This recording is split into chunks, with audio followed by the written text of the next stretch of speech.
I think it's a story that's hard for us to ignore. I'll be honest with you. Obviously, we are a sports talk show, and 9 days out of 10, we talk about sports.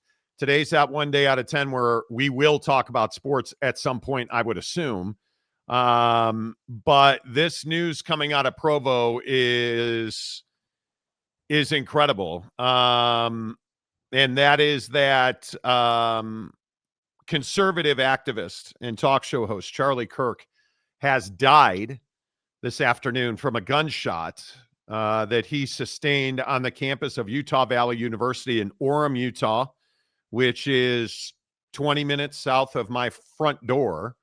Charlie Kirk was doing an event, as he does. He does a campus tour, and you know that he goes campus to campus, and he essentially debates people on the left-leaning side. Charlie is a conservative, a hardcore conservative. And initially reports were, if you did not see this and if you're just getting to the news today, originally reports were that Charlie was shot by an elderly gentleman who was immediately tackled in the crowd, hauled off. Quite literally, if you see the videos, you'll see an old man being hauled off with his pants around his ankles. Cops are carrying him by his arms. Then he falls down. They carry him literally by his pants and his arms. And people are shouting, "That's the guy, that's the guy." Well, it turns out that's not the guy, because now reports from law enforcement sources are telling multiple news outlets now that Charlie Kirk was shot from a distance approximately 200 yards from where he was sitting from a Utah Valley University, campus building. So you're assuming some things here that obviously Charlie Kirk was targeted. I don't know how you would get away from that. But here we are now, just another day in this country where freedom isn't free and we are no longer free. And Jake, I think that's the thing that really stands out to me in these situations. And we'll get to Charlie Kirk and all of that in a minute. But one thing that is really clear here is this is not what America was built on. Or maybe it is. Maybe it is. Yeah, I mean, I think what's really difficult is that I personally, I don't believe that this is who we are. I don't believe that, the majority of human beings or Americans have this level of hate or violence in their heart. I don't believe that. I think that most people, are well within the whatever we're calling normal, non-violent, just everyday person.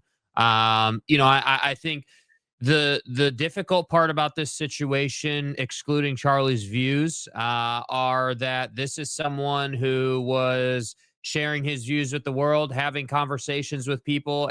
Sometimes those conversations were heated, but we also live in the world of social media. So, he has a business where he's talking to people about their views and his views, and they're having a back and forth. And I have no problem with that. I have no problem with that. I do think that's what our country is founded on. I do think that our country, the strength of our country is the ability to exchange ideas. But once again, we get to have a conversation today about the fact that one person who, clearly had a plan here, clearly, knew Charlie was coming, put a plan together, knew the building, knew what he wanted to do, knew how to fire the weapon, is now taking a guy out. And I think what's really difficult is the first thing that I think of and the first thing that I feel is, damn, like I'm not sure that I'm super comfortable going to events of this nature. I think sporting events are slightly different, but political events, I'm not sure how you could feel safe going to these right now. That's what I think that was my kind of initial reaction, is like, how does anybody feel safe doing this stuff now? I mean, that's my thing. Yeah, I think, and this is where the conversation comes in, and we do it in sports all the time. Obviously, we are passionate guys. We are exchanging ideas about a bunch of different things, and we're talking through stuff. But on the political side of the line, we're not anymore able to talk through stuff. And we're not any longer able to put a liberal and a conservative in the same room and have a civil conversation. That's what's disappeared over the last decade in this country, and we've got to fix that. And I think the hardest thing about somebody like Charlie Kirk is I agree with almost nothing that he espouses to. And a lot of people are pointing to his quotes about gun violence. Charlie Kirk said several years ago this quote, it's worth some gun deaths every single year to protect the Second Amendment. Well, that came back to roost today. And I think one of the conversations that we're not allowed to have in this country anymore is about gun violence and where we're safe and where we're not safe. And I have no problem with Charlie Kirk's opinions. I don't agree with them, but I think they're vitally important. And, you know, we were all sitting around talking about this before the show. Is Charlie Kirk a bad person? I don't know. I don't know Charlie Kirk. But what I do know is Charlie Kirk didn't deserve to be assassinated today. Let that sink in. And that word is intentional. Charlie Kirk was targeted and assassinated today. And you don't have to like his views. I'm not even telling you that you have to agree with Charlie Kirk on women's health rights or gun violence or immigration, whatever it is. Mm-hmm. You don't have to agree with him. But he didn't deserve the outcome that we got this afternoon. And until we're willing to have an open and honest discussion about gun violence in this country, political violence will continue. We saw it in Butler, Pennsylvania. Now we saw it in Orem, Utah today. And we immediately jumped to conclusions that this was somebody's fault and this is to blame and this is the liberals and this is the conservatives. This is gun violence. That's what this is. This is gun violence. This is the inability to sit on a stage without calling people stupid or ignorant. We've talked about this. We talked about this during the election. Like the insults. We've got to stop with that because it is that rhetoric and how hot and how violent these things have become and how heated they are, where we're taking something that Charlie Kirk stood firmly on with his Second Amendment beliefs. And now we have to look at that today and say, I don't believe that our country is in a place where we can just let everybody who wants one have a gun. Mm-hmm. Right? Because when we do that, and that's what society has been, this is the result of it. Charlie Kirk did nothing to deserve this shooting today. Charlie Kirk did nothing to bring somebody to Orem, Utah, who stood 200 feet away from him in a campus building and murdered him. His opinions don't deserve that. His free speech doesn't deserve that. His political position doesn't deserve that. And the hard part for a lot of people to take is freedom means Charlie Kirk got to say whatever he wanted. His freedom today was taken away. Your freedom today was taken away. My freedom today was taken away. I live 20 minutes from there where this shooting happened. You think I feel great about what happened to Charlie Kirk today? Charlie and I were on very opposite ends of the political spectrum as far as his belief system and the things that he said. That doesn't mean I like what happened. I am disgusted by what happened. We also had a shooting in Denver today. Like, at what point and at who is going to have to pay with their lives for somebody to take action and do something to stop this nonsense? Because as I tweeted today, this is who we've become. This is now who we are. We're not free. We don't have freedoms. We can't. I talked on the show last week about my inability to get a COVID shot. I can't go to a pharmacy in my own town and say, hey, I'd like to get a COVID vaccination. And oddly enough, the pharmacist was upset about that as much as I was upset about that. But somebody 3,000 miles away decided I shouldn't get a COVID vaccine that day. We're not free. And then when you lump on top of that, we can't say what we want. We can't feel the way we want. Because if we do, and we espouse that, there's a chance we're going to get shot and killed over it. Is that freedom? Is that what America was built on? Is that what the Second Amendment is supposed to do? That's a realistic conversation today. Yeah, it's not easy to have. I mean, I No. think that I think that I mean, look, I think it's as simple as like, we're all free to do whatever you're free to do whatever the hell you want to do, but that doesn't mean that you're free from the consequences of those decisions. And one of the things that I think is not talked about enough is that and you and I know this firsthand. We've done events before. We've had some interesting individuals approach us and try to talk to us, and we've had nothing like Charlie's experience.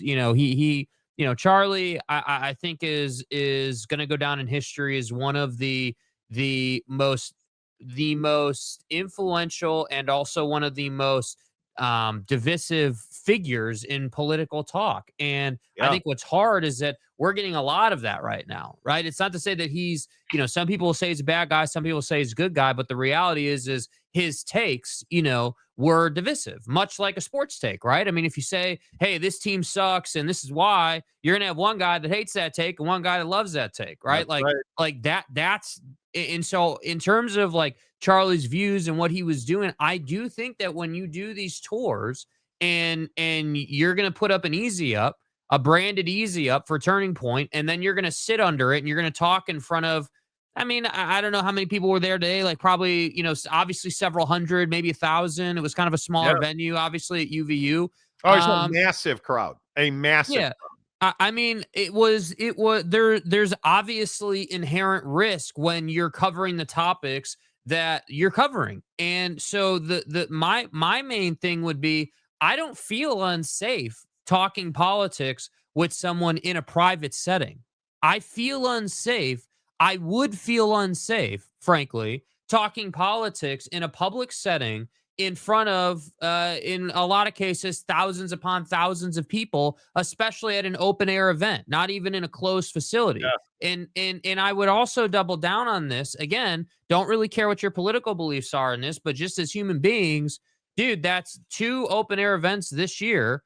Or I guess that technically, Trump's situation was last year, I guess, but 2 open air events where there's firearms involved. That's the issue. Is that I don't have a problem with people having access to firearms. I have a problem with people who are mentally unwell to a point where they would put a plan together where they're in a building 200 yards away from dude, where they clearly have an assault rifle or a rifle of some variety, and they're good enough with that rifle to end someone's life. Yeah. That's the problem I have. But the hardest part of this is if you get on social media, and I would encourage you to stay off of Twitter because it's just a wasteland. But if you get on social media, it's the Democrats' fault. It's the Republicans, the liberals, that's not going to fix it. Thoughts and prayers aren't going to fix it, right? There's 2 children and a woman who now don't have a husband and a father because of thoughts and prayers. And that's unpopular. That makes you uncomfortable. Good. I hope it does, because I want us to do more than put out hollow, empty words that mean nothing. Because I'm tired of thinking and praying and hoping and not doing a damn thing to stop this exact incident from happening. Now, we have no idea who pulled that trigger, right? But this was clearly planned. Do you know how difficult that shot is? Do you guys have any idea how difficult that shot is? And unfortunately, again, not that any of you care about my background or whatever, I've seen too many shots like this. And I can tell you that's an impossible shot for crazy Jimmy, who just happened to, like, think about the Reagan shooting. Guy ran up to him with a gun. John Lennon, guy ran up to him with a gun. That's not what this is. This is 200 yards from a campus building where you have no control of the conditions, because I guarantee you it's always windy in Orem, Utah. Always. It is a bright, clear, sunny day. This is not an easy shot. That's somebody who knows how to use it. And the other problem is, I almost guarantee you that wasn't a handgun. There's no chance it was a handgun. From 200 yards in a campus building, my wife made an excellent point. Well, he's sitting under an easy up. That makes the shot even more difficult. Do you understand how difficult this shot is?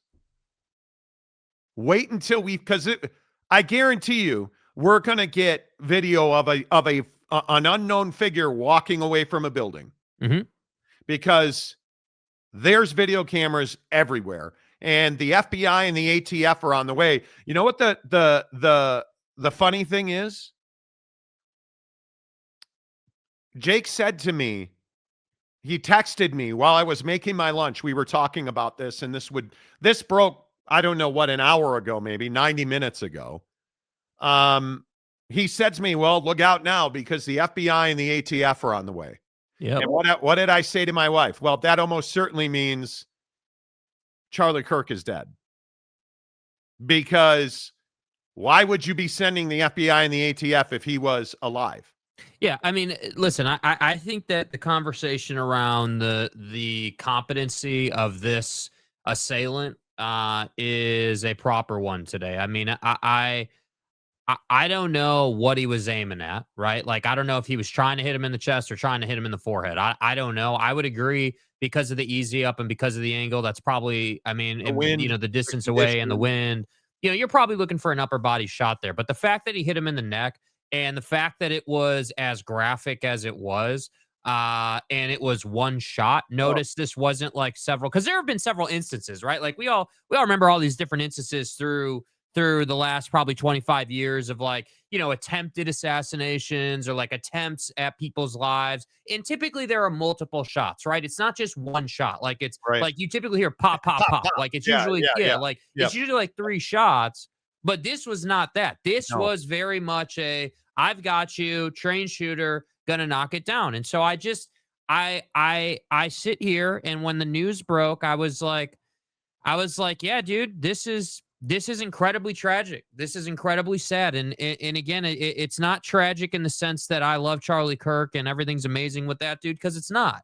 But the dude's 31 years old. He was born the same year I was born. Like this guy is a millennial. This guy is in my generation. And the idea that he was sitting under an easy up on a college campus discussing political topics with people, and getting into arguments and stuff, and you know, and just doing that, and that cost him his life, is a pretty wild thing that makes you kind of wonder, like, all right, well, how far does the rabbit hole go? I think is the question of the day. Like, just how far are things going to go before they start to get better? Because the old saying goes, it always gets worse before it gets better. And I still think we're on the it's getting worse portion of the curve.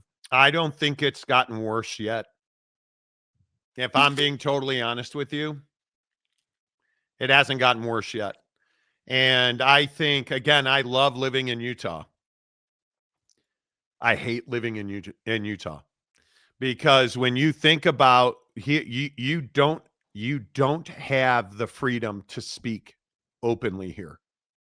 It is not.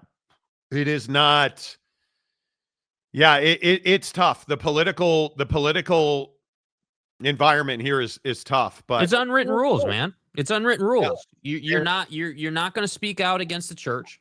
You're not going to speak out against political leaders. You're not going to speak out against the Ryan Smiths of the world, or who the hell ever, right? Like any type of leader in the community, Mike, like any of those dudes. Like you're not going to speak out against them. And so that's what happened today. Again, I tell you, this guy did not deserve that. And I hope that we can have this open dialogue today. Let's do it. Let's talk about it. But this is who we're talking about. This guy right here, those 2 beautiful children and that beautiful woman did not deserve what happened today.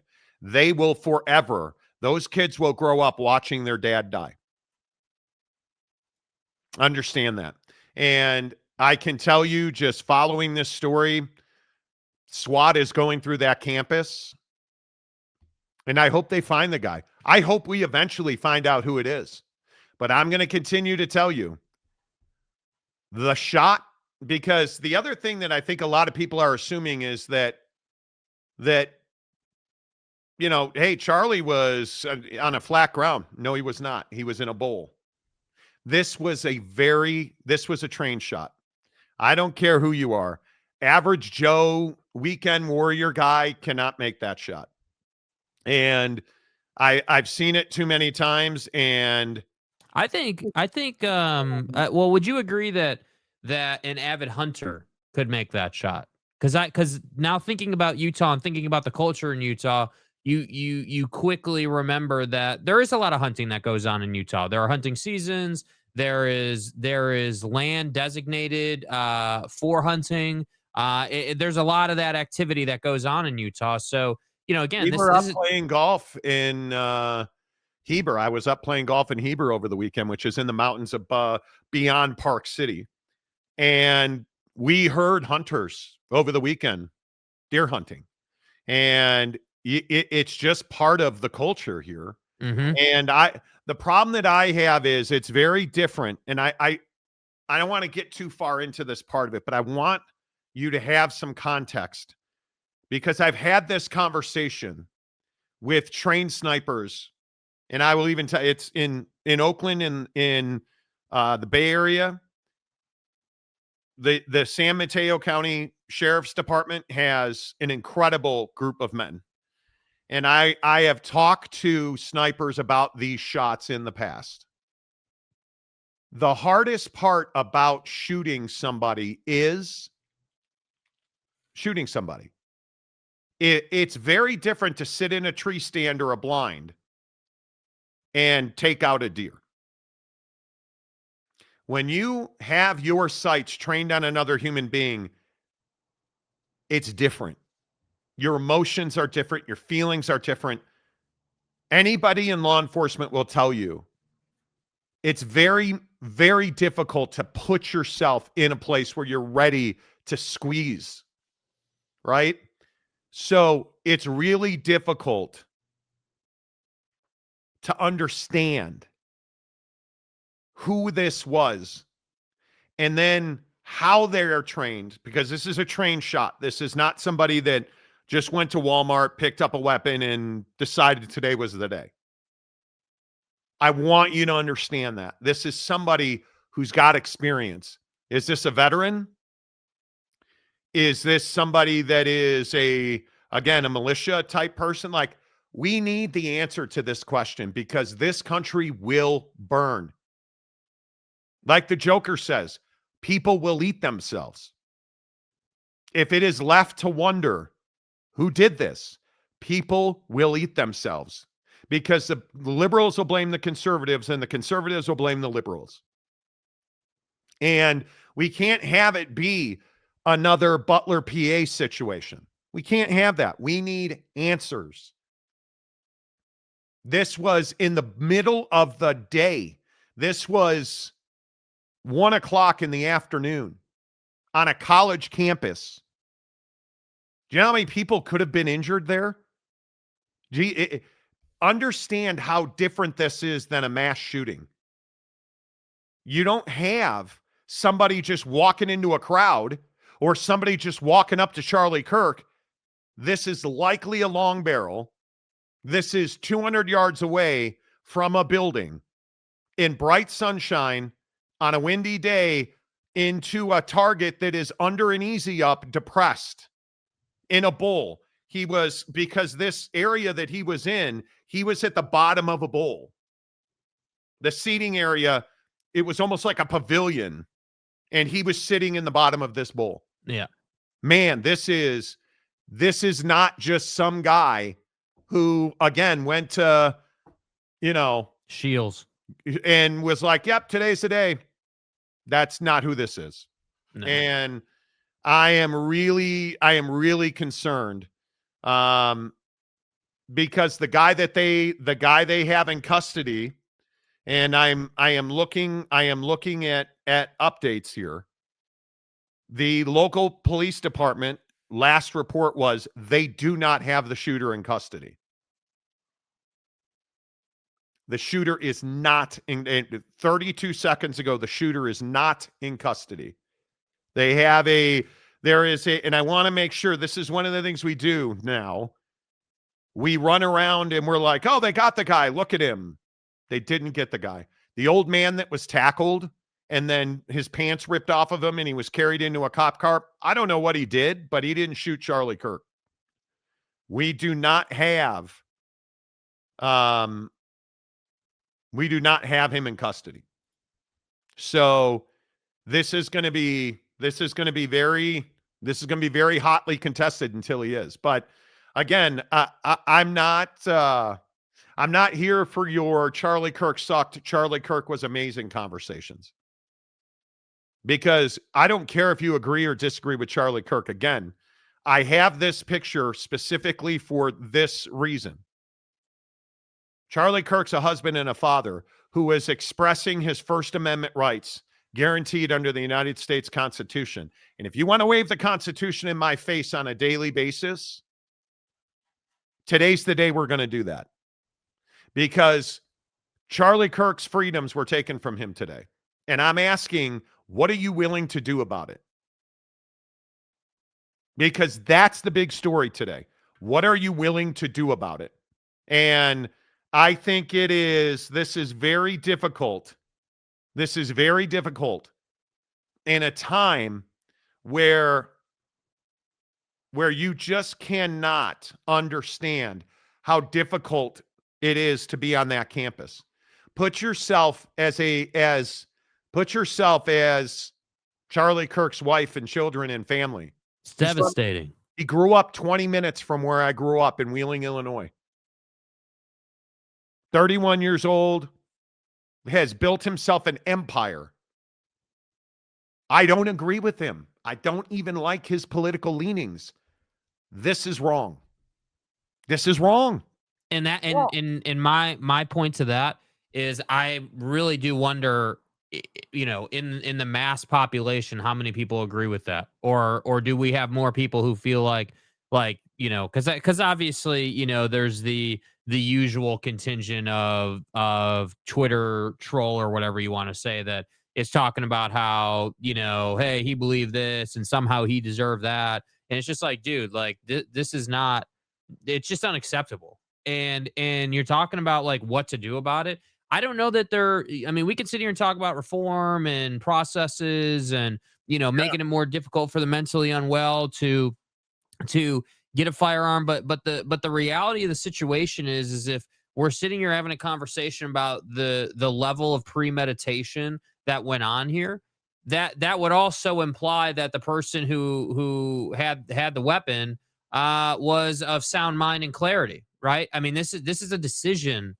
by a human being who knows what they're doing. And that's where I say, like, I hate the answer of like, hey, there's not much to be done about the issue of gun violence. But I genuinely, like, where do you go with it? Like, you're not going to change the Constitution. That's just not going to happen.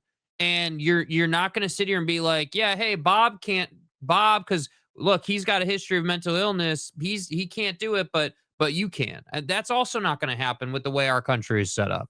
So the reality is we're left here as people to on a daily basis make a decision about the health and wellness and safety of our family and what things we're going to participate in and what things we are not going to participate in, which is where I feel like, you know, this is the part where I feel like we talk about this all the time. You got to be educated and you have to be prepared.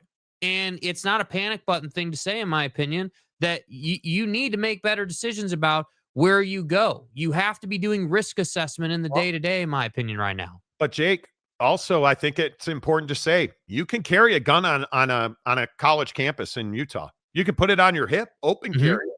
You do not need a permit in the state of Utah. You don't need a concealed carry permit. I believe as long as you're 21 years old and legally allowed to carry a gun, which means you're not a convicted felon, you can conceal carry. You can open carry on a campus in Utah. Let that sink in. We can walk around with guns on campus in Utah. And we think bad things won't happen. And I want to make this clear. I'm a gun owner. I believe in your ability. If you are legal, if you do not have a history of mental health, I think you should be able to carry a gun. I do not believe that we should have people that are not background checked. I think that's minimum. I think we need to know, are you a criminal? Do you have a history of mental health issues? I don't want you to have a gun. I don't. And I certainly do not believe in any way, shape, or form you should be able to bring guns into public buildings, onto college campuses, into sporting events. I don't believe that's not smart. That is not smart. I don't know how are we reconciling that that's just fine. That's what I can't get my head around.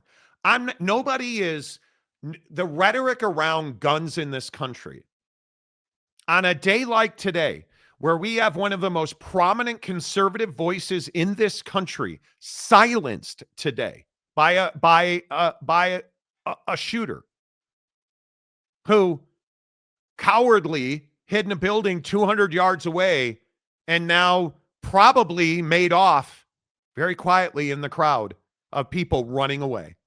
Yeah, because you guys are telling me you like they're gonna find this guy. I highly doubt that. I highly doubt that. I think it's going to be very difficult. I think very difficult. I think that, and again, I hate saying this because it's almost like giving credit to the person who did this, but if you have the ability to do this, then you damn well considered your exit strategy and what exactly you were gonna do. And it really bothers me that I'm sitting here and I'm like, yeah, dude, like this guy was on UVU's campus, probably drove up the Provo Canyon into the mountains. I mean, are you telling me he just drove down the 15? I wouldn't drive down the 15. Like, like that's the problem, dude. That's the issue, is that they're the nature of this event is genuine in the sense that, hey, you're on a college campus, you have an easy up, you're literally just, you got, I think he's got like two speakers on two tripods and a mic for him and a mic for the person talking, and he's just having the discussion. Dude, that's it. Like, this is not, I'm just telling you now, this is not an amateur. And I don't know what that means, but I don't know. I think we have to take action. We just can't continue to lose our brightest minds in this country. And again, I don't care if you agree with Charlie Kirk or not, or doesn't matter to me. We cannot continue. This is the life of savages. This is who we are. Let's be really clear about it. And I think most of you agree with this. This is not abnormal in our country. No, there's no factual way to say that this is abnormal. Right? Can we all get down with that? This is not abnormal. Yeah. Right? It is not abnormal in any way, shape, or form. It is not abnormal to privately sell and privately trade guns in the state of Utah. That's not abnormal here. And when you do that, because I think people like to talk about, people believe that guns are bought and sold in gun stores and at gun events. And do you understand the private gun industry in the state of Utah? Neighbor to neighbor, friend to friend, family member to family member, right? Like, I crazy story again in Oakland, because that's where my crime reporting was. It's like 3 a.m. in Richmond, California. I've told this story on the show before. I'm out with the Richmond Police Department at 3 a.m. covering a story on violence, gangs, and drugs in the city of Richmond. We roll up on a car that's just packed with weed. And they are sitting there rolling joints. And this guy's got those file boxes, the brown file boxes? Like, he's got a file box full of Ziploc bags full of joints. He's got bags of marijuana. And they've got guns. And it's at a point in this country where the cops don't care about your weed or your guns. They just want to know that you guys are who you guys are. They want to make contact with you. It was the most normal, cordial conversation I've ever seen. And the guys weren't like trying to hide their stuff, because that's the culture that's become pervasive in this country. Like, if it was just a gun, Like everybody always loves to say, gun show loophole. If that was our biggest problem with stopping illegal gun sales, we would have stopped it already. Yeah. But it's And, not. I think the other thing, just like timing wise and like, narrative wise that we've been dealing with is this whole, just the gun issue has very much been in our face lately, even before today, right? Yeah. Like with the violence, Trump clean up the shooting. street, the Trump shooting. Yeah, I mean all of it. And so it just I don't know, man. I think that the hard part to swallow is that there isn't a lot to be done about it. I don't believe that there will be a high catch rate with this guy.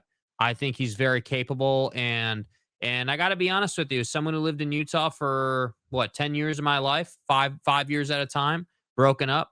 There's a lot of ways to get away. I'm going to be honest with you guys. Like it's not difficult. Like there are a lot of ways if you do it the correct way to get out and get off the grid, as they say, to get into the forest. And that's my concern. And unfortunately for UVU, like this is drastically going to change the course of the university and every student that's involved in that university. And this is what we deal with. And all I have to say is, again, you got to get educated about guns, in my opinion, on some level. Like you can't just live life and not understand, like, hey, this is what you're up against in certain situations. Like you need to know, hey, like, if there's an active shooter, what to do. Hey, you should probably have at this point in our country with where we are currently, I think it's worth considering a personal protection device at some point.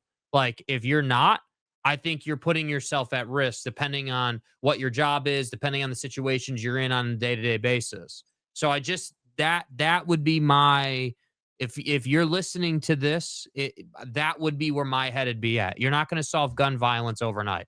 And that's the reality of it. Yeah, you guys want to so remember I told you this wasn't an amateur. Yeah. How about the Associated Press using law enforcement sources to produce this graphic? Yeah, just Jimmy who went to Shields. Do you guys know how far that is and how hard that shot is? From an elevated position down to a target the size of Charlie Kirk from 200 yards at 1 o'clock in the afternoon in breezy conditions while the target is sitting in a depressed area with an easy up over him. And I'm really curious, and I'm really curious. What's one of Charlie Kirk's big talking points right now? And what happened in Qatar yesterday? And what is one of Charlie Kirk's biggest talking points? Israel, Palestine. And every time something like Qatar happens, and if you didn't see, Israel bombed Qatar going after the Houthis and missed. And I'm curious. I don't know. I'm guessing, and the journalist in me says not to do that. This shot, you guys, I know you're all gun experts, and you're going to tell me I'm wrong. And okay, let's just caveat here. I'm wrong. I'm stupid. I have no idea. You don't know. It's an SEC show. It's an SEC show. Fat Mormon dead, dying soon. Totally get it. This is a pro. I'm just telling you right now. That shot, if you don't live here, and if any of our Utah listeners want to back me up on this, there's never a calm, breezy day in Orem. No. And the other thing about this campus, you look in the top left corner of that picture, that's a baseball stadium. It's right next to the 15 freeway. I know this campus well. It's always breezy. To hit him, and I agree with what Jake said, and I'm sure what everybody in the comment section is saying, and I appreciate all the comments. I'm trying to be very careful about talking about getting into the comment section. I am telling you, this is not everyday Jim. This is not the deer hunter. This is not, and I'm certain that we're going to get in the comment section. Oh, I hit a deer that was. This isn't you shooting a deer.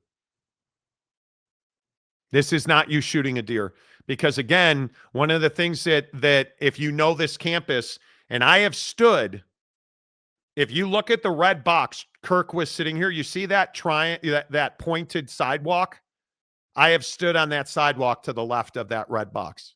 The wind would have been left to right, towards the right side of towards the white building there, the white portion of that building. He is shooting over trees, over people, and he very well may not have had a clear look.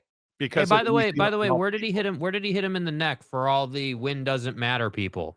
Yeah, it would have been his right, shooter's right. It went into Charlie Kirk's right. It looks like from the video, it hit Charlie on the right and exited left. And this is not just average Joe.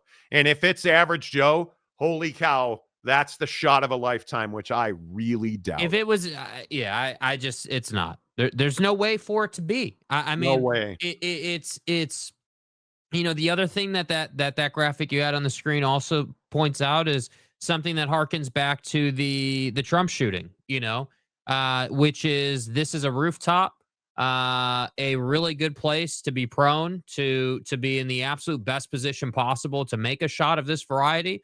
And I would also point out, again, I haven't specifically been on that campus the way you have, but if you look at the campus, it's not a campus. It's not anything like Utah's campus or even BYU's campus. It is not a open sort of like free flowing, easy access to get around type campus. It's much more compact. It's much more of a walking campus, which tells me that there's no way that this dude didn't have an exit strategy. There's no way, like if you're looking at the options, I don't think he probably went to the 15. I'm going to be honest. I just don't. The 15 that's not where you want to go because there's too much vision. You're going to go up into the mountains. Yeah. You're going to go up into the mountains. And I just can't tell you. Oh, and now campus police are confirming that building. This is an accurate map. Campus police are confirming that building is where the shot was fired from. According to AP News, campus police at UVU are now confirming this location is where the shot was fired. So, it is going to be very interesting to see what comes out of this and how all this plays. I am simply put, just stop being surprised. Yeah, stop being surprised. Stop being surprised. Stop being the shock factor initially is always going to be there. Yes. But I have to say, like, I am a little burned on the, oh man, this is not commonplace. This is not, I mean, how could this happen? No, like this is commonplace. This is happening. This is happening multiple times a month. And I would agree with some of the commenters saying that, yeah, there are other shootings that don't get as much coverage. Well, of course not. This is Charlie Kirk, one of the leading conservative voices of the millennial movement, who, in case you've been living under a stone, is the dominant generation in our population currently. So, of course, this is going to get more coverage. But I just think that the message that I personally would send to people is be prepared. Like, prepare for the worst. Do not find yourself in a position where you're not prepared to defend yourself, because I just can't get my head around the idea that I got to think about. Genuinely, I have to consider, okay, well, hey, if I'm going to go to a sporting event, odds are probably a little lower at a sporting event because security's high. They take that stuff pretty seriously. Like, I don't really feel too in danger at a sporting event, but I genuinely would not find myself at a Charlie Kirk style event. Not anything on Charlie, but just like a political based event. I'm not going to that, bro. I will, as Adam Silver said today, this is a highlight culture, bro. Catch me on Twitter. Like, Yeah. I'll go on YouTube and watch the live stream, bro. I'm not going to these events. It's not happening. Yeah. And a couple of updates for you. The campus police and local police and law enforcement now are going out of their way to say the older gentleman that was taken into custody is not a suspect in the shooting. They are not saying why he was taken into custody, but they are clearly going out of their way to make sure everybody understands this is not the guy that shot Charlie Kirk from this building you're looking at on the campus. They are, I mean, and good for them because this guy was getting just hammered. And Fox News apparently ran his identity at one point, identifying him as the shooter. But this older gentleman is not the individual who shot Charlie Kirk. So, And I just want to say, stop in the comment section saying that this is a layup. Stop saying that this is somehow what do you an mean a easy layup? shot, and that somehow anybody could make this shot. You're out of your No, damn mind, dude. no. You're out of your damn mind if you think that shooting a human being at an event where there is how many Yeah. ever people were there, let's just call it thousands of people. You're This out of your damn no, mind, no, no, dude. no, no, no, no. Randy, let's get something straight. There are long-range shooting clubs all over the state. Let's get something straight. Shooting a deer, shooting a rock, shooting a target. I mean, Mrs. Monty and I last fall went shooting out in the Salt Flats with a group of friends and shot 200 yards. If I was shooting at a person, that is a completely different shot.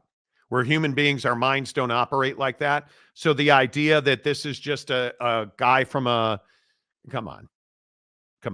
It is something that yeah. I'm telling you right now, this is not average Joe. That shot, and I understand you guys probably have not been on that campus. That the shot that we're talking about is, I mean, it is. I would guess it's probably 1 in 1,000 if you're just Jimmy, and that 1,000 is going to have a lot of luck because it's breezy down there. Do you And understand how much of a savage you have to be to make this shot? Like the comfort level, because the argument that we're dealing with here is, oh well, average Joe gun club guy maybe hunts once or twice a year could have made this shot, no big deal. Do you understand like how cold blooded, how savage you have to be to do this? You not only got to look at dude talking through your scope. You have to have a whole plan. You have spent. I would go as far as to say you've spent several hundred hours putting a plan together. This you didn't put in one shift at your 9 to 5 putting this plan together. This is walk the campus, know the conditions, know the weather, know like all of it. Like how did he know where Charlie was going to set up? I know because he was educated on how Charlie likes to do his events. Like this is more than just average Joe doing this, man. well, and now Fox News is confirming that older gentleman has been released without charges. So that the guy that old man that was on TV, not the shooter, released without charges. Utah Valley University Police confirmed that they do not have a shooter, they do not have a rifle, and they do not have a casing. So I don't know how many Jimmies who went to Shields today are going to remember to pick up their casing after they shot somebody. And I think that's very telling. Again, I think that it is really important to understand that this is bad for everybody. Freedom today was a bad day for freedom in this country. Today was a bad day for the First Amendment in this country. Today was a bad day for politics in this country. Today is a bad day for victim shaming. Today is a bad day for the heinous stuff that's being said on Twitter. I'm just telling you now that there's nothing good that comes out of this. And I see the people on both sides cheering and decrying, and there's nothing good that comes from Charlie Kirk being shot today. Nothing. And I'm just telling you,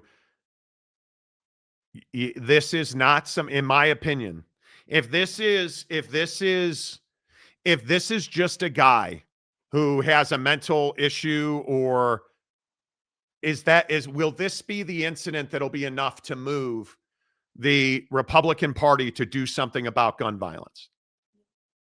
Is this the one where their poster boy, Charlie Kirk, who I think was the golden boy of the conservative movement and likely at some point would have run for president? Couldn't agree more. 31 years old, a college dropout who built an empire. Is this the one that's going to move politicians to turn NRA dollars away? Is this the one that is going to move the conservatives in this country off of Second Amendment because I don't want the government coming for my guns, which has never happened in the history of this country?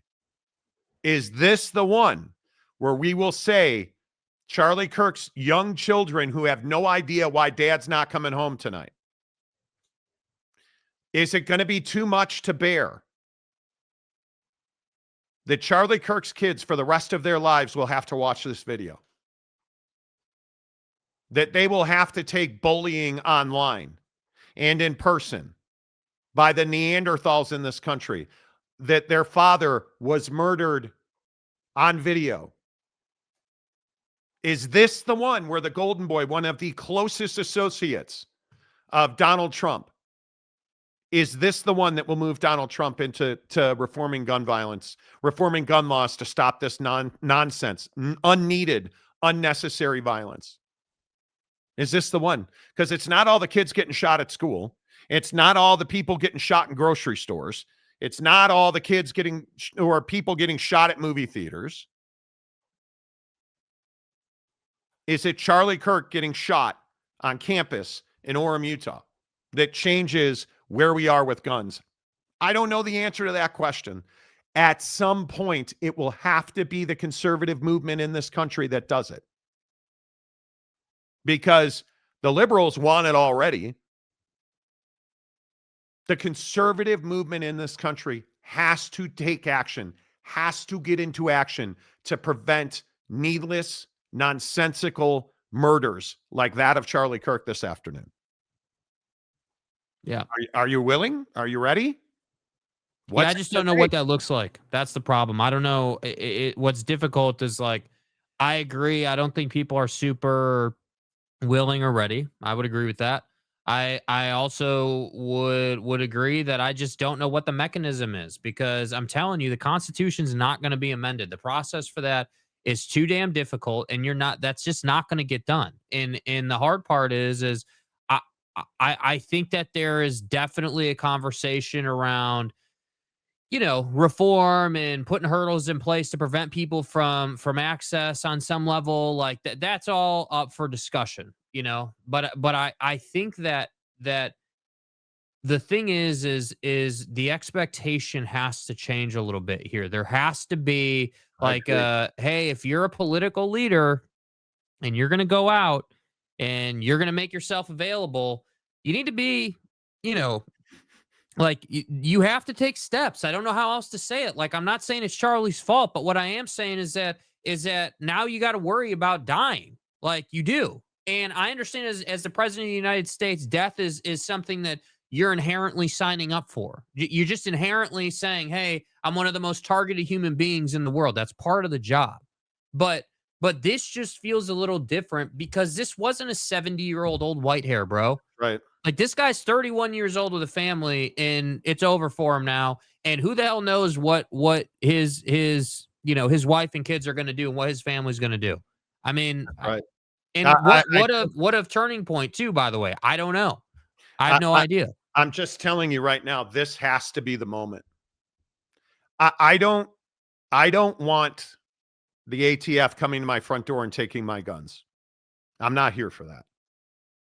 I don't believe that we should be knocking on doors, and because everybody always tells, that's what gun reform, anti-gun reform, people are like, you're not touching my guns. Nobody has ever proposed going door to door to take guns. But what I'm telling you is we need, and I hate the phrase common sense gun reform. What does that mean? This is a really difficult, do you know how deep the hole is that we got to dig out of here if we're going to stop nonsensical murders like this? first we got to catch the guy, right? And I think when you look at things like background checks on every single gun sale, it should be private gun. I'm a big believer that things like private gun sales should be a federal crime.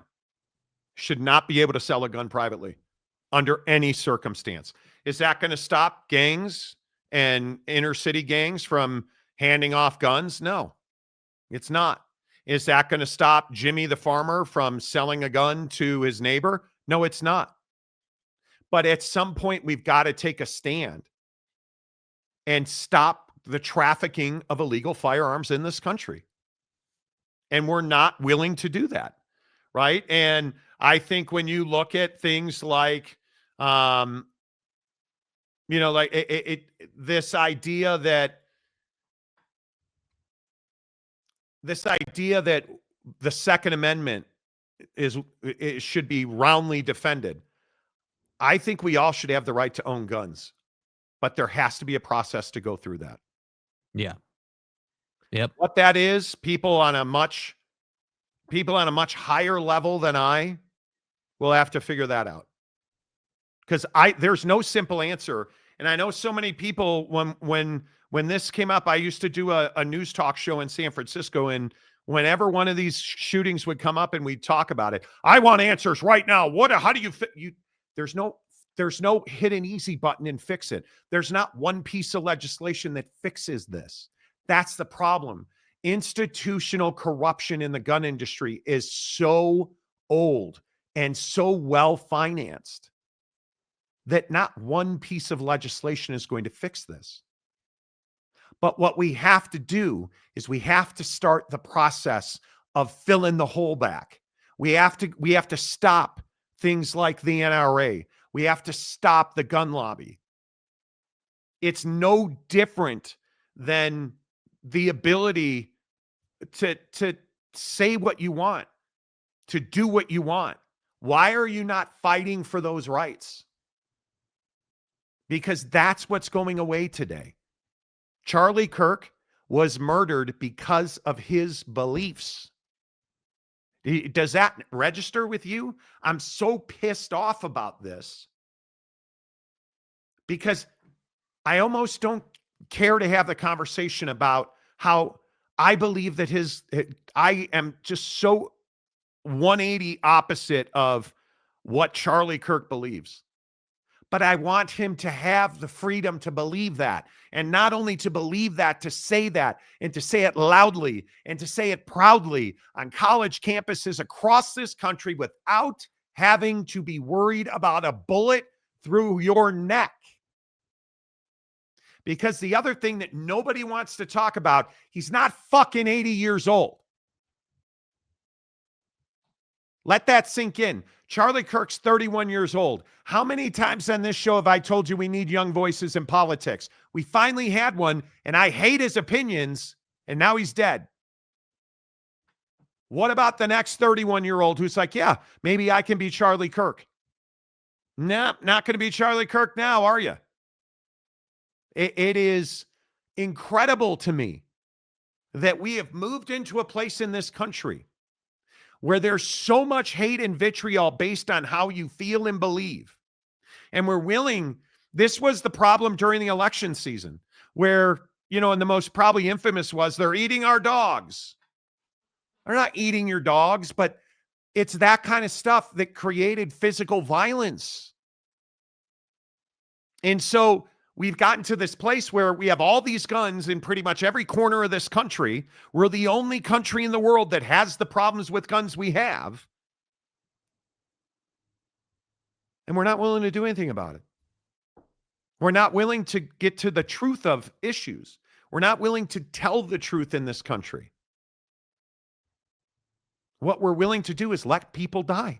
Our youngest, brightest voices on both sides of the line are dying because you don't want to do anything about gun violence, because you think whoever took this shot is some guy who went to a long-range shooting club in the mountains. Hey, good luck with that. Good luck with that. Yeah, I mean, maybe the best example of a political figure and executing, executing civil, civil political discourse, civil political conversation that, yes, at times gets heated, right? I think we can all agree that Charlie Kirk, had a bit of a brand for heated conversations with the folks who showed up. I mean, I think that that's kind of what he got his start on. That's what made him popular. People were here for the back and forth and getting all fired up. And then I feel like there was this maturation in his brand where he did a better job of staying calm and not feeding into the hey, let's yell at each other phase of the conversation. And it's tough, man. I don't know. I don't know. I don't know where you go from here. I don't know.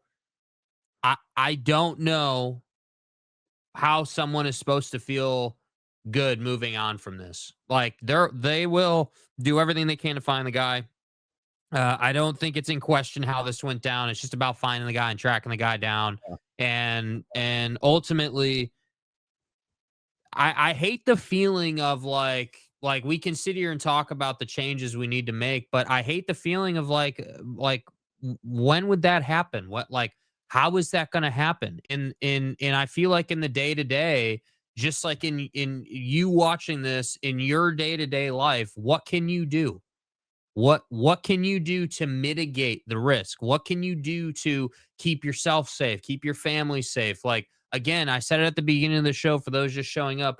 I don't believe that this shooter is representative of most people. I don't I don't believe think so. that most people are like this. However, what I know is that one-off shooter guy is an absolute threat to the entire process. And that's what I think is really hard to grasp and accept is that yeah, like most people probably should have a firearm with where we are in our country right now. Like most people need to be more educated about firearms and they're And, just not. and understand that it's not it's just not a toy. It's not a yeah. Let's get some of your comments in here. I'm telling you, today is the easiest day in the world to get blocked because this is not a joking matter. And I And got to say too, just not to cut you off, just really quick, like I'm not sure today, like you said at the beginning of the show, like usually we talk sports and like, obviously like our brand is talking sports, but I'm not sure today is a day to have that conversation. I feel like this is a flat out indictment on someone's ability to have a conversation about their thoughts. Like this is crazy right now. Like I don't know how we're like I just don't know how you live the rest of today and you're like, yeah, man, my fantasy team is really struggling. Who should I bring off the waiver wire? yeah, Like, if you're not thinking about this, and again, I always say this, I always say when stuff like this happens, I hope you'll talk to your kids about it. yeah. I hope you will talk to your kids about it. Brandon Butler for $5. When the pressure in the whole world is dialed up to 11, people are going to break. Everyone is on edge. Totally agree. Everyone is on edge. And it's unfortunate. Shuey Gonzalez for $2. Charlie Kirk became another statistic point. He really did. And Oh, just I didn't. think it's much more than that. I mean, you're But not he is, wrong, there is but no question. Charlie Kirk now goes on a piece of paper and is a statistic. There's no doubt. But I again, I don't mean to be redundant, but I am so tired of this.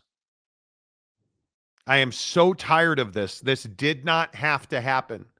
And I hope this is the one that changes the conservative movement.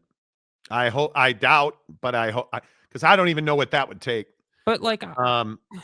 David Persons, Monty, nothing good comes from anyone being shot. I totally agree with that. The level of desperation that one has to feel to resort to this Oh, level of behavior is immeasurable. And that is what you should be scared of. You should be scared that an American today said, yeah, the day before 9/11, the anniversary of 9/11, yeah, I think I'm going to go shoot somebody. That seems like a really good step to take. Like that, like you just can't quantify the mental state of that person. And, that's why I say, like, I would love it if they got this person alive, so then we could ask the person, hey, why don't you tell us your story, dude? Why don't you tell us what what went through your mind, why you felt the need to do this? I hope they. I hope